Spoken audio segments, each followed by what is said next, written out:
পৃথিবীতে বহু চালাক পুরুষ আছে, কিন্তু কোনো চালাক স্বামী নেই। কারণ বউদের কাছে এমনিই সব বউরাই মনে করে স্বামীগুলো একটু বেকুব। যত শেয়ানা স্বামী হোক, বউ মনে করে কি, মনে করে কিচ্ছু বোঝে না, বেকুব কিসিমের। এটা সব ঘরে একই অবস্থা। আপনি যে মনে করেন যে আমার ঘরে অবস্থা, তাহলে ভুল হবে। আপনি আগে ভাগে নিয়ত করেন, তাহলে দেখবেন অশান্তি দূর হয়ে গেছে। বুঝে আসছে কথা? আর মায়ের কাছে তো আরো নরম হয়ে থাকতে হবে।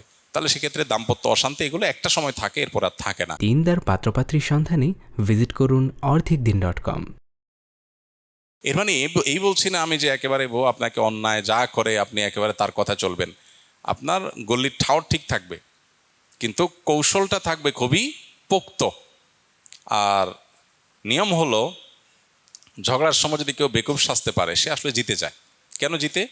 কারণ হলো ওই মূল যুদ্ধের যে সময়টা চরম, ওই সময়টাতে শুধু একটু সহনশীল হলে, যুদ্ধ যখন থেমে যাবে, যুদ্ধবিরতি হবে, তখন আপনি এবার সুন্দর করে আপনার কথাটা বলেন, দেখবেন যে ইনশাল্লাহ অ্যাকসেপ্টেড হয়ে গেছে। আর শুরুতে তর্ক দিয়ে গেছেন তো ধরা খাইছেন, সামনে আর চলবে না।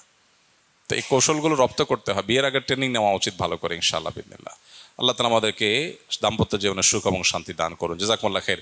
সময় অনেক হয়ে গেছে, আজকে শেষ করি। বাকি প্রশ্নগুলো ইনশাআল্লাহ সামনের সপ্তাহে আমরা এগুলোর উত্তর দেওয়ার চেষ্টা করব। আমাদের স্কিল অ্যালামনাই